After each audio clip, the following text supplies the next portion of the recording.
We interrupt our program to bring you this important message.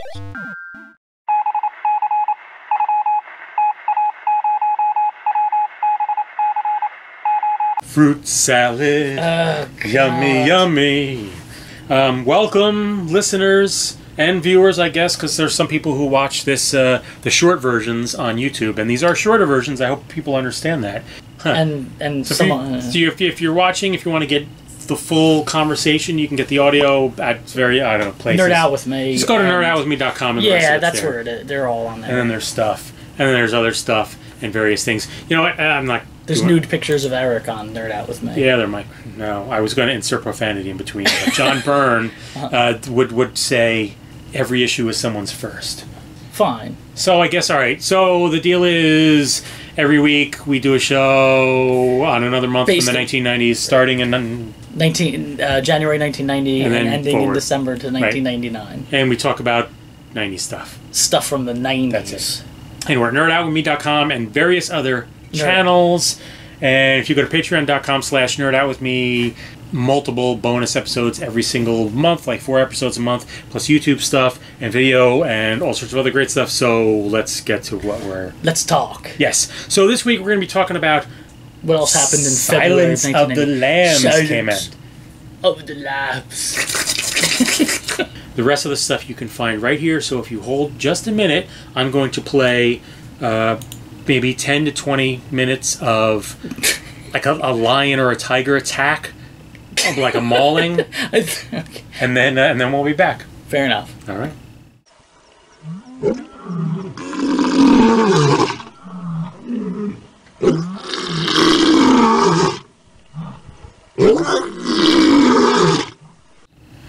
All right, welcome back, folks. In February of 1991, I think it's fair to say one of the most acclaimed movies of all time came out. This movie stars Kate Hudson and Yul Brynner. We're talking about Silence of the Lambs. No, of course, obviously Jodie Foster and Anthony Michael Hall. And Anthony Hopkins, widely considered, for Hopkins especially, not a breakout. He was a breakout role. He was only like 23, I think, during filming that. Widely considered, one of the great performances. But one of the interesting things is that he won for Best Actor. Yeah. But he only has something ridiculous like 8 or 11 minutes of screen time in the whole movie. Yeah. He has like no screen time. Because she's only popping in there. He is. Yeah. No, I mean, Jodie Foster's only popping in, I meant into the jail to talk to him, to ask him questions about the case. Yeah, he's what you remember. He's one of the few actors who have earned an Oscar with under 20 minutes of screen time. He actually had some reports say 12 minutes, but who else? But others say 16 minutes. Can you read that list off? Sure, of Oscar winners who had under 20 minutes. Under 20 minutes. And this should be, I don't know if this list that I'm looking at, it's a looper list, is specifying supporting or main, because I feel like supporting, that's okay for it to be small. That's fine. So Judi Dench, see, this shouldn't count because this is supporting. Shakespeare in Love. Judi Dench, Shakespeare in Love, 8 minutes, but Gwyneth Paltrow got Best Actress for that. Oh, she did? I think, yeah. Gwyneth Paltrow won Best Actress. Anthony Hopkins, Silence of the Lamb. Beatrice Straight in Network, 5 minutes of screen time. Wow. That had to have been a supporting role. Yeah, Best Supporting. Well, they almost all of them. I bet you Anthony... Anne Hathaway in Les Miserables. Les Miserables. 15 minutes of screen time. And that was a best, right? That was a best. Not a supporting. Anthony Quinn, Lust for Life. 8 minutes of screen time. But that was a Kirk Douglas movie, so that's a supporting. David Niven, Separate Tables, 15 minutes. Yeah, you know what, Looper? Looper. Suck something and die. So, I didn't see Silence of the Lambs until years after it came out. I think I saw it in the movies. Yeah? Yeah. You would have been underage to see it. Wow. How'd you manage that then? I think that we got dropped off, because that was around the time we started going to the movie theater that I would eventually work at. And buying tickets for PG-13 movies and just walking into... Is that where you went to the movies? You didn't have Yeah. anything closer? There was, but that was the easiest theater to sneak into other theaters, where you couldn't go to like Cinema Alley and sneak into a theater. Right. Wow. Yeah. So you actually had a long drive to go to the movies. Oh heck yeah! You had like drive like 40 minutes to go see a movie. Yeah. We'll see. So you said you actually got dropped off and you saw it in the theater. Yeah, that was right around the time we realized that we could, because they built that they built a new multiplex, which and we said, oh my god, like we can just buy a PG-13 ticket and walk into an R. Yeah, and just switch theaters. Yeah. So we got to see Silence of the Lambs. And it was shocking. Yeah, it was kind of a little bit disturbing. I mean, you had... Well, I mean, obviously with... what's his name? Who's the guy? Bill. Barnacle Bill. Puts the lotion on its skin. Right. It was a big old fat person. Ted Levine, yeah, Buffalo Bill. Yeah, he ended up being in something just a couple years ago, 5-10 years ago. He was in Monk. Monk's boss. He was Sergeant Tanner in The Fast and the Furious. How exciting. He's done a ton of... He was in Shutter Island. Another good movie. He's going to be in the upcoming Jurassic World. Yeah, he has a really long list of credits. Yeah, I mean, but the tucking, I remember, I was like, what's going, because... Yeah, that was shocking at the time. Shortly later attempted by a friend after that scene. He was like, I could do that. I could do that. Actually, I had a roommate who used to do that for laughs, and he would do that and run around. Yeah, he actually managed to perfect it. Like he could run around the apartment. He could run around the apartment doing that. Yeah, but great movie. Like Jodie Foster for I like Jodie Foster just about anything. She's pretty fantastic. That was the first movie I ever saw Anthony Hopkins in. Yeah, I mean he's widely considered one of the greatest actors of all time, which made me pretty impressed when, as a huge Breaking Bad fan, and self-published a book on Breaking Bad. If you folks want to search my name on Amazon, go ahead. Little plug. Breaking Down Breaking Bad. It's a pretty great book. Go check it out. But Anthony Hopkins had written a letter to Bryan Cranston after Anthony Hopkins marathon the whole show in a matter of 2 days or something. Something absurd, and wrote him a letter saying this is the greatest acting performance I've ever seen. That's impressive. When Anthony Hopkins tells you you just did the greatest acting performance I've ever seen, that says a little something. Holy crap!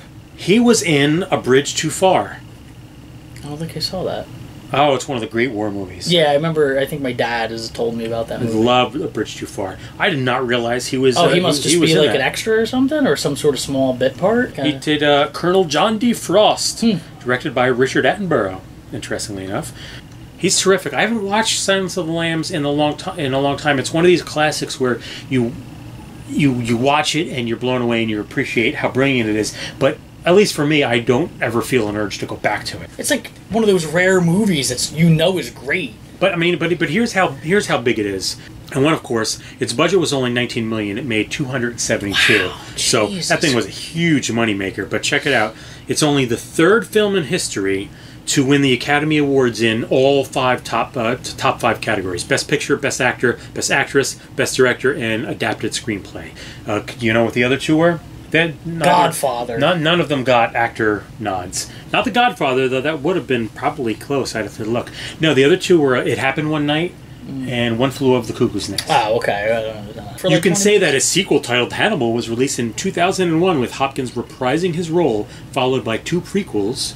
Red Dragon. Remember that. I remember Red Dragon. Red Dragon and Hannibal Rising in 07. I do remember that. Red Dragon was 02, Hannibal Rising was 07. I guess the other thing is that Anthony Hopkins was not the first actor to portray this character. Well, because this is based on the Silence of the Lambs novel. Right. And it was previously adapted in 1986 as Manhunter. Really? Oh, I figured that you would know that one, because that's a pretty common... bit of movie trivia. Directed by Michael Mann, who's a terrific director. Right. You know Michael Mann stuff, right? So initially, no, he did not. Brian Cox played Hannibal Lecter. Huh. I didn't know that. Brian Cox, who you look at, Brian Cox. I mean, yeah, Brian Cox has been in a million things. Most people, I think, would probably know him from Braveheart or the Bourne movies. Yeah. He was like the head bad government guy in the Bourne movies. Yeah. So Brian Cox actually played Hannibal first for this exact same story. Manhunter. No one ever talks about that. See, I feel like that's a pretty common... I didn't know that. It's sort of a cult film, though. It failed at the box office. Yeah, it bombed. But, yeah. So they remade it, basically. change the title. Sort of. I mean, it's not really a remake. It's an adaptation of the book again.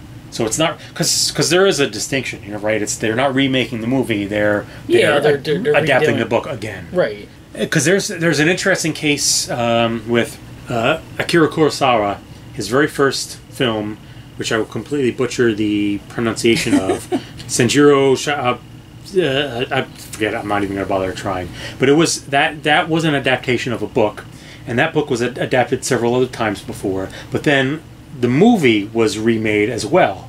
So there was a remake of the movie, which itself was an adaptation. But then there were also further adaptations of the book. So like some of them were remakes of the movie, which was a remake of the book. Yeah, it's wow. Yeah, it's interesting stuff. And hopefully in a year or so you'll be able to read about that because there's another plug. What's going on about that, Eric? I don't know if I can Tell announce us. it yet. No, announce it. I think I have to do the timing. I'm not sure if I can. Well, it doesn't matter. It's my damn. Why don't you announce it, and then if we can't, we'll cut this. Oh yeah, that's true. Yeah, that's right. Yeah, so I have a book coming out through Rowman and Littlefield. I don't know the release date. I'm hoping late 2018, but it might be 2019. Comprehensive book on the films of Akira Kurosawa, who you might know from Seven Samurai and The Hidden Fortress and Rashomon and a bunch of other really fantastic movies. So you should get that book for me. Thanks, that's the end of the segment. We'll be back. Bye. With a magical flavor you won't be able to resist. At our refreshment stand now. That was a plug-tastic segment. I managed to squeeze 3 plugs in for my stuff that last Look, segment. man, you write books. Plug away, my friend. Plug away, my plug friend. away. Stay pluggy, my friend. Plug away, plug away. Yeah, so, I didn't intend to, but these things just kept coming sometimes up. So. we hit things that aim towards it. That's true. You gotta do it. I guess that's true. So, that was, what was that, episode 14, February 1991. That's it? Yeah. It's all done? Yeah, that one's all done. We got that out of the way. It was quick. It's another one done. It wasn't really that quick. Another one bites the dust. For our Patreon bonus episode, we're going to be talking about the debut of Street Fighter 2 in the arcade. So, boom! You can, if you're interested in hearing on that, you got to check out patreon.com/nerdoutwithme, and that's where you can get all our bonus episodes. We do bonus episodes weekly. Yeah, and it's worth it. Those bonus episodes are anywhere from 15-20 minutes to upwards of a half an hour or so. So they're full-fledged episodes. They seem to be getting longer. Yes, they often do. So well, you know what? I want to start getting in the habit of announcing what we're doing next episode. I think you should do that. But I did not make show notes for next episode yet, so I'm not entirely sure. But I can guess because it looks like some movies coming out in March of 1991 include Teenage Mutant Ninja Turtles 2: The Secret of the Ooze. I just want to say for that announcement that we will have, without a doubt, because I refuse not to. Okay. Because this person said that they have to be on for this. Fair just enough. This weekend. Fair enough. Jay-Z from the Sewer Den. Fair enough. The Doors. The Oliver Stone movie, The Doors, came out. Oh, that's so we got to talk about that. Yeah. I feel like New Jack City came out. Oh, nice. That month as well. So we'll probably be talking about that. Weapon X begins in Marvel Comics Presents. We might talk about that. We'll see. And we'll figure out something. Maybe the bonus will be a wank episode where there'll be 35 minutes of wanking sound. Just straight up wank. So, I've often been Eric. And I one time was Tig. We have been Nerd Out with me, and this has been the 90s Cast. Bye!